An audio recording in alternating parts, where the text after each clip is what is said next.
नमस्कार, बीएसटीवी देख रहे हैं आप और मैं हूं आपके साथ रोहित झा। महादेव बैटिंग ऐप का जाल कितना बड़ा है? क्या सिर्फ चेहरे बदल रहे हैं या पूरा नेटवर्क बेनकाब होने वाला है?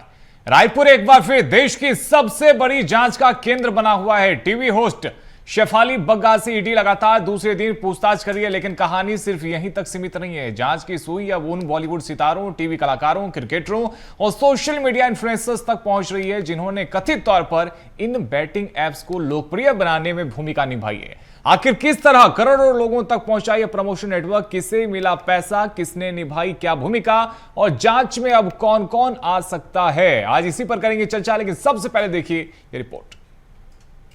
में ये आरोप सामने आया कि ऑनलाइन बेटिंग प्लेटफॉर्म ने अपनी पहुंच बढ़ाने के लिए सेलिब्रिटी मार्केटिंग का सहारा लिया। दुबई में आयोजित भव्य आयोजनों से लेकर सोशल मीडिया कैंपेन तक करोड़ों रुपए खर्च कर प्रचार कराया गया। जांच के दौरान कई चर्चित फिल्मी और टीवी कलाकारों के नाम सामने आए। अभिनेता रणबीर कपूर को ईडी ने समन भेजा। कॉमेडियन कपिल शर्मा, अभिनेत्री हुमा कुरैशी, हिना खान समेत कई अन्य कलाकारों के प्रमोशनल कार्यक्रम भी जांच के दायरे में आए। इसी तरह फेयर प्ले बेटिंग ऐप मामले में भी तमन्ना भाटिया, जैकलीन फर्नांडिस और संजय दत्त से जुड़े प्रमोशनल कॉन्ट्रैक्ट्स की जांच की गई।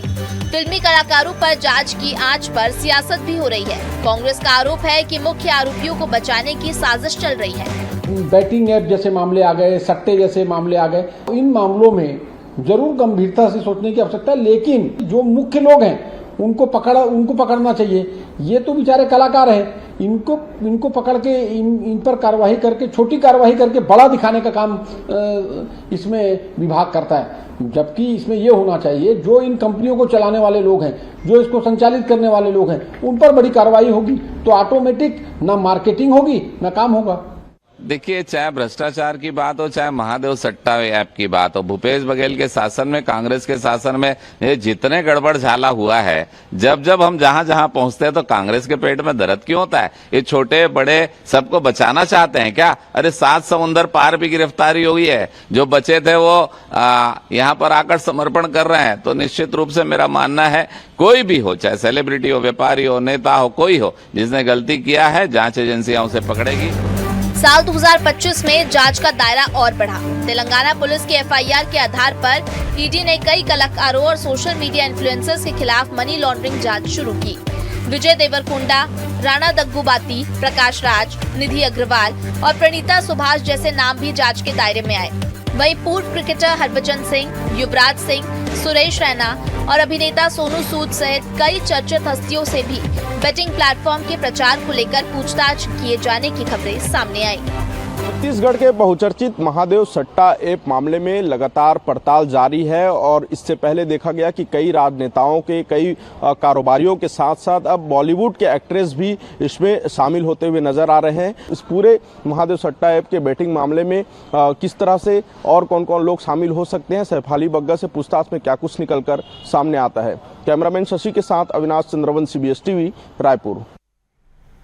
तो रिपोर्ट आपने देखी। आज इसी विषय पर करेंगे चर्चा। हमारे साथ में 3 बेहद खास मेहमान जुड़ गए। मेहमान साहब का परिचय करवा देते हैं। हमारे साथ में बीजेपी से संतोष दास जी जुड़े हैं। संतोष जी, बहुत स्वागत है आपका। साथ ही हमारे साथ में कांग्रेस से विनय शुक्ला जी जुड़े हैं। विनय जी, आपका भी बहुत स्वागत है। और साथ ही हमारे सहयोगी अविनाश चंद्रवंशी भी हमारे साथ में जुड़े हुए हैं। अविनाश, आपका भी बहुत स्वागत है। अविनाश, सबसे पहले आप ही के पास में आते हैं। आखिर कितने सेलिब्रिटीज का नाम सामने आएगा? वो सेलिब्रिटी जिनके मिलियंस में सोशल मीडिया पर फॉलोवर्स हैं, कई लोग उन्हें अपना रोल मॉडल भी बताते हैं, लेकिन एक के बाद एक नए सेलिब्रिटीज का खुलासा होना और यह पता चलना कि बेटिंग ऐप का इन्होंने बाकायदा प्रमोशन किया था, लोगों को जोड़ा था, लोगों तक ऐप को पहुंचाया था। शेफाली बग्गा पर क्या कुछ आरोप हैं और बाकी के सेलिब्रिटीज को लेकर भी विस्तार से जानकारी दीजिएगा। वर्ष 2025 में देखा जाए या फिर 24 से 26 के बीच की बात की जाए तो कई जो सैकड़ों सेलिब्रिटी हैं, जो बड़े बड़े सेलिब्रिटी हैं, खासतौर पर जो बॉलीवुड के एक्ट्रेस हैं या स्पोर्ट्स से जुड़े हुए हैं, ऐसे लोगों पर जो प्रवर्तन निदेशालय की विशेष रूप से नजर थी। क्योंकि देखा गया कि सबसे पहले एक ड्रीम 11 नाम की एक कंपनी आई और ड्रीम 11 से ऑनलाइन बेटिंग ऐप को लेकर तमाम प्रचार अभियान चले, करोड़ों रुपए जीतने की बात सामने आई। उसके बाद से ये देखा गया कि कई तरह से अलग अलग बैटिंग ऐप का प्रमोशन जो है स्टार और जो एक्ट्रेस है, जो बॉलीवुड के से जुड़े लोग हैं, क्रिकेटर्स हैं, वो करने लगे। इसमें जब देखा गया कि इसमें कहीं ना कहीं मनी लॉन्ड्रिंग का मामला सामने आया, क्योंकि महादेव सट्टा ऐप पूरे देश में चर्चित मामला है। महादेव सट्टा ऐप में तमाम लोगों के नाम सामने आए और इसी के दौरान पड़ताल चला तब ये पता चला कि महादेव सट्टा ऐप में बैटिंग को लेकर टिप्स दिए जाते हैं। टेलीग्राम से लेकर तमाम इन्फ्लुएंसिंग के माध्यम से, जो इंस्टाग्राम और फेसबुक के माध्यम से इन्फ्लुएंस करने का काम किया जा रहा है। तो उसमें कई बड़े एक्टर्स के नाम सामने आए और इसी को लेकर जब प्रवर्तन निदेशालय ने जब पड़ताल शुरू की तो पता चला कि प्रचार के नाम पर करोड़ों रुपए का लेन देन किया गया। महादेव सट्टा ऐप की राशि को व्हाइट मनी करने के लिए जो है ऐसे एजेंसीज को दिया गया, मार्केटिंग एजेंसियों को दिया गया। और हाल ही में जो नाम आया है शेफाली बग्गा, जो कि एक स्पोर्ट्स एंकर है, पूरे देश में प्रचलित एंकर है, उनका नाम सामने आया और ईडी ने समन देकर उन्हें भी पूछताछ के लिए बुलाया है। 2 दिनों तक पूछताछ जो है अभी भी जारी है। उन पर आरोप है कि जो हवाला कारोबारी है, जो महादेव सट्टा ऐप के प्रमोटर है सौरभ चंद्राकर, उनसे जुड़ा हुआ हवाला कारोबारी है, उनके साथ कहीं ना कहीं शेफाली बग्गा का इंटरलिंक है और उन्हीं के माध्यम से टेलीग्राम से वो अलग अलग खिलाड़ियों को लेकर टिप्स देती थी महादेव सट्टा ऐप के एवज में। और महादेव सट्टा ऐप में कैसे सट्टा संचालित अविनाश, तो कहीं माना जाए कि शेफाली समेत तमाम वो सेलिब्रिटीज जो प्रमोशन कर रहे थे, उन्हें मालूम था कि जो वो कर रहे हैं वो गलत है, वो गैर कानूनी है। जिस ऐप को वो प्रमोट कर रहे हैं वो एक बैटिंग ऐप है, बावजूद इसके उन्होंने वो काम किया। देखिए, बैटिंग ऐप को प्रमोट करने में 2 तरह की चीजें हैं कि पहले देखिए कि तमाम जो क्रिकेटर्स हैं वो भी ड्रीम 11 नाम के बैटिंग ऐप को प्रमोट करते थे। तो पहले सवाल ये है कि जो महादेव सट्टा ऐप है उसमें वो, चूंकि वो पूरी तरीके से अवैध है, कोई उसके टैक्स पे नहीं होते हैं, कोई जीएसटी नहीं है उसका, और इसी में देखा गया कि बैटिंग ऐप क्योंकि आर्थिक हानि से जुड़ा हुआ मामला है, इसलिए ड्रीम 11 को साल 2025 में बंद कर दिया गया। उसके बाद भी देखा गया कि कई लोग ऑफलाइन तरीके से या अलग अलग टेलीग्राम के लिंक के माध्यम से प्रमोशन करते थे। तो ऐसे में जो अवैध काम है, जो जिसमें जो आर्थिक जोखिम भरा काम है, उसमें प्रचार प्रसार करना कहीं ना कहीं देश हित के लिए अच्छा नहीं है। और बाकी के जो ऐप्स थे, वो सट्टेबाजी उसमें के खेल में फैंटेसी सबसे टीम ज्यादा बनाना जा रहे पड़ता थे। था, थोड़ा सा उसमें आपको स्किल भी रखना पड़ता था, नॉलेज भी आपको दुरुस्त रखना पड़ता था, लेकिन वो प्योर बैटिंग ऐप नहीं था। लेकिन महादेव सट्टा ऐप वो प्योर एक बैटिंग ऐप था। क्या इस बात की जानकारी इन सेलिब्रिटीज को थी?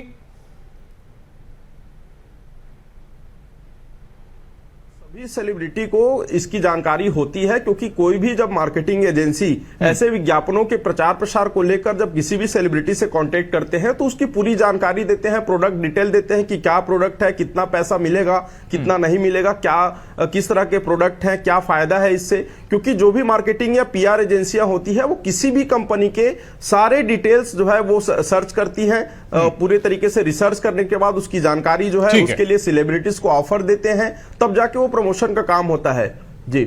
लेकिन सवाल इसमें यह है कि अब महादेव सट्टा का नाम कोई पहली बार नहीं आया है, बहुत लंबे समय से, साल 2022 से इस पे जांच चल रही है। उसके बाद भी इन ऐप का प्रमोशन करना, कई सेलिब्रिटी का महादेव सट्टा ऐप के संचालक सौरभ चंद्राकर के साथ उनके तमाम फोटोग्राफी आना, सामने आना, उनकी शादी में बतौर इवेंट के रूप में वहां पर तमाम इवेंट जो ऑर्गेनाइज हुआ था उसमें तस्वीरें भी हम सबने देखी थी। विनय शुक्ला जी को चर्चा में ले आते हैं। विनय शुक्ला जी, अब अगर कार्रवाई हो रही है, सेलिब्रिटीज से पूछताछ की जा रही, फिर क्यों कांग्रेस पार्टी ये कह रही है कि ये केवल दिखावे की कार्रवाई है, किसी को बचाया जा रहा है? क्या शक है कांग्रेस पार्टी को, किसे बचाने की कोशिश की जा रही है? किस पर कार्रवाई होनी चाहिए जो नहीं हो रही है? सबसे पहले तो आपके दर्शकों को, आपको और साथी पेश को नमस्कार करता हूं जी। महादेव सट्टा ऐप जो है वो भारतीय जनता पार्टी के संरक्षण में चल रही है, और बहुत बड़ी बात यह है कि अमित शाह जी, अब तक तो आरोप आप पे लगता रहा और इसका नुकसान भी आपको 2023 में हुआ, क्योंकि ये कहा गया कि देखिए कितना बड़ा घोटाला हो गया, भूपेश बघेल का नाम इसमें जुड़ा हुआ था और इसकी वजह से कांग्रेस पार्टी ने नुकसान भी झेला, और आप तो भारतीय जनता पार्टी पे अब आरोप लगा रहे हैं। मेरी बात अगर पूरी हो जाए तब आप आप बोलेंगे तो अच्छा लगेगा, आप आधा अधूरा में बात काट देंगे तो मैं बोलने का क्या मतलब है? बात नहीं काट रहा हूं, मैं तो बस ये कह रहा हूं कि अब तक सबसे ज्यादा नुकसान कांग्रेस पार्टी को ही हुआ था, तो आपको लगता है गलत आरोप लगाए गए थे कांग्रेस पार्टी के ऊपर?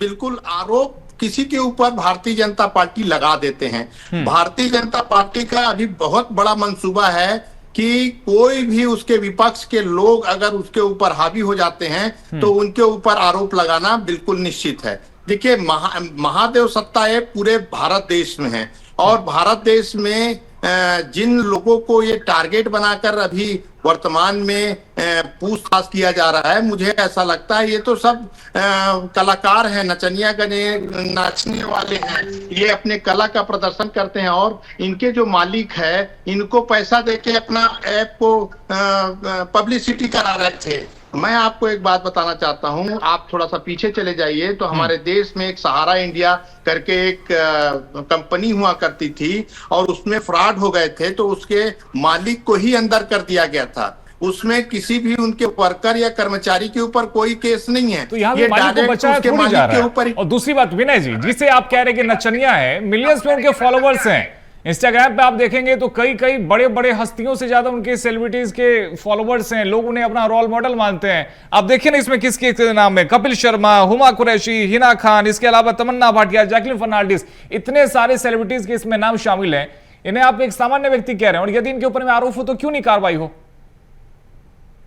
देखिए, ये अपनी जगह कला का प्रदर्शन करते हुए अपने चाहने वालों के ऊपर एक प्रशंसा बना के रखे हैं। इसका मतलब ये नहीं है कि वो दोषी है। कलाकार अपना कला का प्रदर्शन कर रहे हैं, हम उसके ऊपर डायरेक्ट थोप दें कि आपने ही प्रचार प्रसार करके आपका ही नाम सामने आया है कि आपने पैसा खाया है।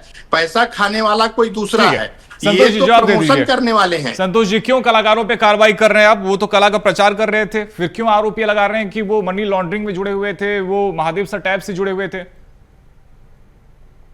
पीएस टीवी के सभी दर्शकों को नमस्कार है और मेरे साथी सभी पैनलिस्टों को भी नमस्कार है जी। देखिए, कांग्रेस की दुखती रग है ये महादेव सट्टा ऐप, और जिस तरीके से भूपेश बघेल का नाम इस सट्टा ऐप में आया है, और रोहित जी देखिए 508 करोड़ रिश्वत देने का आरोप है और लगभग 6000 करोड़ से ज्यादा का ये मामला है, मनी लॉन्ड्रिंग का मामला है, सट्टेबाजी का मामला है। ओमान में इनके जो किंगपिंग है सौरभ चंद्राकर, वो पकड़े जाते हैं, और एक और आरोपी रवि उप्पल, उन पर भी देखिए आरोप तय हुए हैं। लगभग 6 लोगों की गिरफ्तारी भी हुई है। और यही नहीं, जब ठीक चुनाव से पहले, विधानसभा चुनाव से पहले जब एक आरोपी गिरफ्तार हुए महादेव ऐप से जुड़े हुए असीम दास, और लगभग 5.5 करोड़ रुपए जिनके पास से बरामद हुए, और ये इन्होंने जब खुलासा किया और ईडी की जांच में सामने आया तो उन्होंने भूपेश बघेल जो तत्कालीन मुख्यमंत्री हैं उनको 508 करोड़ रुपए की रिश्वत दी। 508 करोड़ रुपए की रिश्वत दी, जिसके माध्यम से वो इस सट्टा ऐप को प्रमोट कर रहे थे। और यही नहीं, अभी तो देखिए कलाकारों के नाम सामने आए हैं। और देखिए, मैं बताना चाहता हूँ, ये महादेव सट्टा ऐप और इसके जो नेटवर्क हैं पूरे भारत देश में जहां जहां भी फैले हुए हैं, ईडी ने हर जगह पर लगभग 75 से ज्यादा जगहों पर छापेमारी की है। और अब तक जितने भी इन मामलों 175 स्थानों पर छापे हुए हैं, 13 आरोपी गिरफ्तार किए गए हैं और लगभग 6 आरोप पत्र में 74 आरोपियों को नामित किया गया है। ये पूरे बड़े नेटवर्क का देखिए भंडाफोड़ होने वाला है। और इस नेटवर्क में कांग्रेस के तत्कालीन मुख्यमंत्री भूपेश बघेल किस तरीके से इस सट्टा ऐप को सपोर्ट कर रहे थे, और जो अवैध पैसा था और मनी लॉन्ड्रिंग के माध्यम से वो कैसे उनके पास पहुंच रहा था, और उनके पास पहुंचने के साथ साथ ये सीधे कांग्रेस आला कमान तक पहुंच रहा था। तो एक बहुत बड़े नेटवर्क का देखिए, विनय शुक्ला जी छोटा सा जवाब दीजिए, इसके बाद अविनाश के पास में चलते हैं। देखिए, इनका जो आरोप है, मैं ये कहना चाहता हूं, आरोप तो ये लगा देते हैं बड़ी आसानी से, लेकिन इनकी जो प्रवृत्ति है, इनके जो रंग रूप है भारतीय जनता पार्टी के, वो आपको एक अयोध्या में चंदा चोरी के मामले में आपको दिख जाएगा। और ये चंदा चोरी आप जब समझ सकते हैं, एक भगवान के नाम से जब चोरी कर सकते हैं तो ये तो बहुत बड़ी बात है। अपने ऊपर जब आता है, मुद्दे को भटकाने के जब ऊपर आता है, तो ये किसी के ऊपर भी इल्जाम लगाते थे।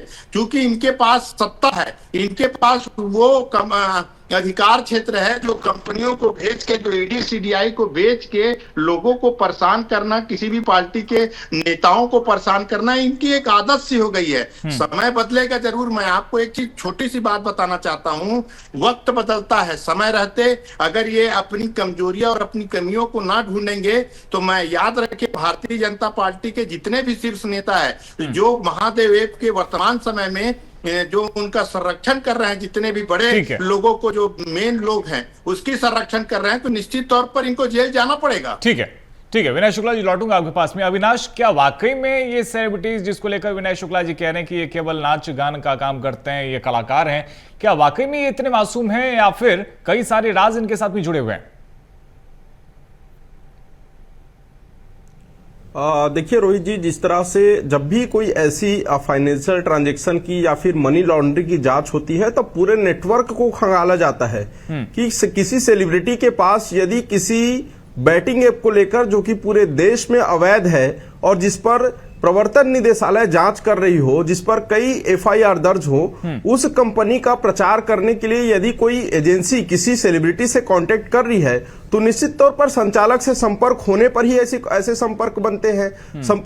जो महादेव के प्रमोटर हैं उनसे संपर्क होगा तभी जाकर वो एजेंसियां जो है सेलिब्रिटी तक पहुंच रही हैं। एक बात, दूसरी बड़ी बात यह है कि जब भी ये इस तरह की जांच होती है तो पूरे नेटवर्क को खंगाला जाता है, और नेटवर्क खंगालने पर जब पता चलता है कि कौन सा एक्टर केवल प्रमोशन का काम कर रहा है और कौन से एक्ट्रेस या जो भी व्यक्ति हैं वो उसमें संलिप्तता पाई जाती है। क्योंकि जहां तक हम बात कर रहे हैं सैफाली बग्गा की, यदि हम बात करें तो महादेव सट्टा ऐप के जो प्रमोटर है सौरभ चंद्राकर, उनके साथ जो हवाला कारोबारी हैं उनके संपर्क में सैफाली बग्गा का नाम आया है, और इसीलिए यह चर्चा हो रही है कि प्रमोशन के नाम पर जो है महादेव सट्टा ऐप के पैसे को किसी दूसरे जगह पर निवेश किया जा रहा है। तो ये एक मूल जांच का आधार जो है प्रवर्तन निदेशालय ने दिया है। दूसरी बड़ी बात यह है कि जहां पर हम सेलिब्रिटीज की बात करते हैं तो सेलिब्रिटीज में देखा गया कि साल 2025 में प्रमोशन एंड रेगुलेशन का साल 2025 का एक बिल लागू हुआ।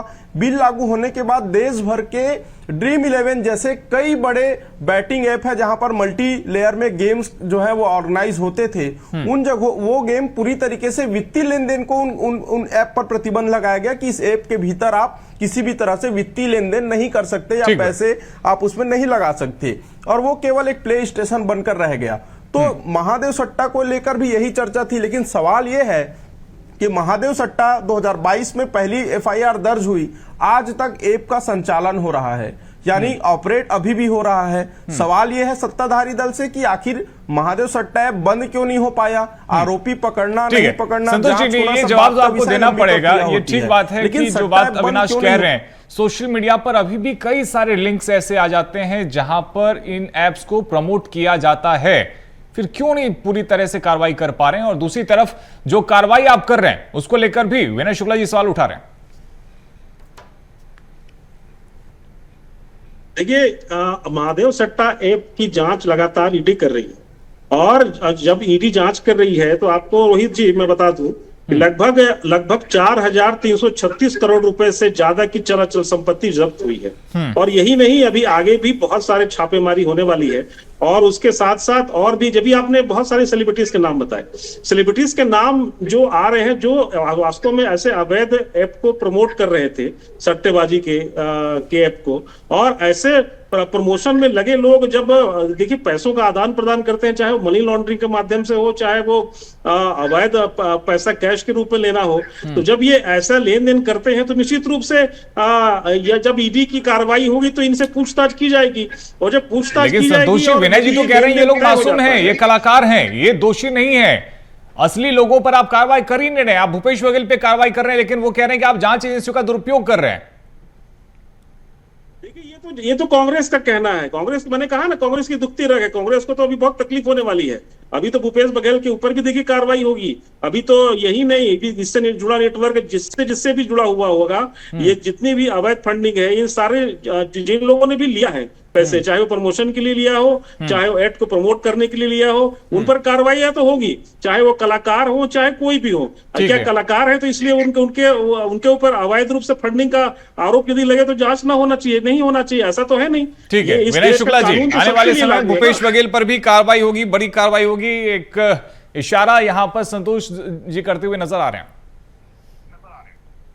देखिए, भारतीय जनता पार्टी आरोप ही लगा सकते हैं, उसको सिद्ध नहीं कर सकते, झूठी बात कर सकते हैं, उसको प्रूफ नहीं कर सकते। मैं आपको पहले भी कहा कि जितने भी सेलिब्रिटी है वो सब सेलिब्रिटी इनकम टैक्स पे ही होते हैं, और सबने इनकम टैक्स पटाया हुआ है। उनके पास गलत पैसा या नंबर 2 का पैसा नहीं आता, वो सारा जो भी अपना लेन देन करते हैं वो अपने अकाउंट के माध्यम से करते हैं, उनका कोई दोष नहीं है। मैं आपको फिर से ये कहना चाहता हूं कि अगर आपके मोबाइल में 3,000 लोग हैं और 3,000 लोग आप कुछ गलती करते हैं तो आप 3,000 लोगों से पूछताछ नहीं करोगे। देखिए, जो चीज सही है, जो चीज जेन्युइन है, उस चीज में हम बात करें। अगर महादेव 2022 से पहला एफआईआर हुआ लेकिन अगर अभी जांच हो ही रही है, पूछताछ हो ही रही है, फिर आप ये कैसे कह सकते हैं कि इसमें ये शामिल ही नहीं है? आप क्लीन चिट आखिर कैसे दे सकते हैं?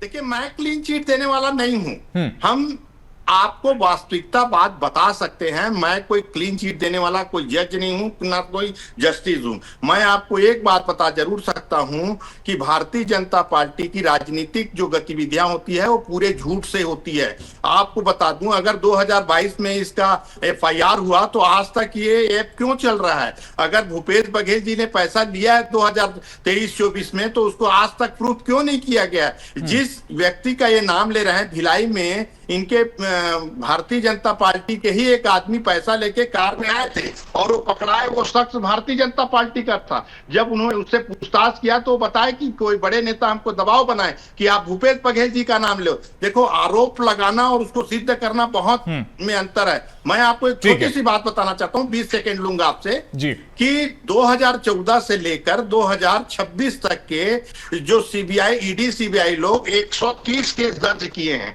जिसमें से सिर्फ 2 केस 14 से लेकर 26 तक सिर्फ 2 केस में ही इन लोग इसका हल निकाले हैं। बाकी 128 केस अभी भी किसी के ऊपर आरोप सिद्ध नहीं कर पाए। तो ऐसे सरकार जो 2014 से आज तक चल रही है, जो अपनी बातों को ठीक है, संतोष दास जी से जवाब दीजिए। अब संतोष जी से जवाब लेते हैं। संतोष जी, कई तरह के आरोप लगा दिए जाते हैं, इसका आपको राजनीतिक लाभ भी मिल जाता है, लेकिन सिद्ध नहीं कर पाते हैं, क्यों?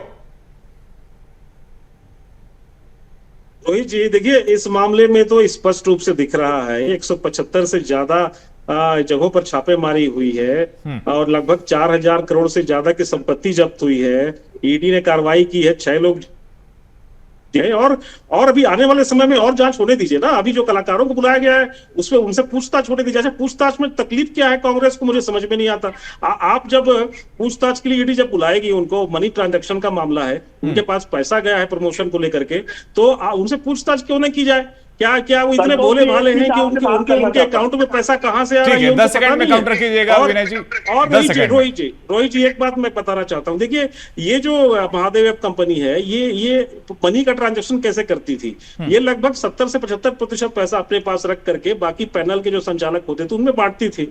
और इसमें प्रमोशन के भी पैसे होते थे। प्रमोशन के पैसे के लिए डमी अकाउंट और म्यूल अकाउंट खोला जाता था, और हो सकता है उस म्यूल अकाउंट से भी पैसा जो कलाकारों के प्रमोशन जांच के बाद सामने आ जाएगा। विनय शुक्ला जी, छोटा सा काउंटर कीजिए, उसके बाद अविनाश के पास में चलते, समय की कमी है। विनय जी, जल्दी। जब ED, CBI ने जब इसके ऊपर नाम रखा कि हम ये सब ऐप फर्जी है, तो आज तक के आपकी सरकार केंद्र में भी है और छत्तीसगढ़ में भी है। मैं ये कहना चाहता हूं कि आज तक आप रिकॉर्ड देख लीजिए, 130 केस में 2 ही केस में क्यों आरोप लगाए गए हैं? ठीक है, बाकी सब तो बेबुनियाद आरोप है। ठीक है, वो ये कह रहे हैं कि जांच के बाद में वो आगे कार्रवाई की जाएगी। अविनाश, के अब तक ये सिद्ध हो पाया है कि इन जो सेलिब्रिटीज का नाम सामने आ रहा है, कैसे इनको पैसे मिलते थे? क्योंकि विनय शुक्ला जी ये कह रहे हैं कि अगर इनके पास में कोई पैसा पहुंचता प्रमोशन को लेकर के तो वो अकाउंट में ही पहुंचता, फिर अकाउंट डिटेल्स भी सामने आता, ये इनकम टैक्स भी फाइल करते हैं, फिर कैसे ये पॉसिबल हुआ कि ये कभी सामने आ ही नहीं पाया?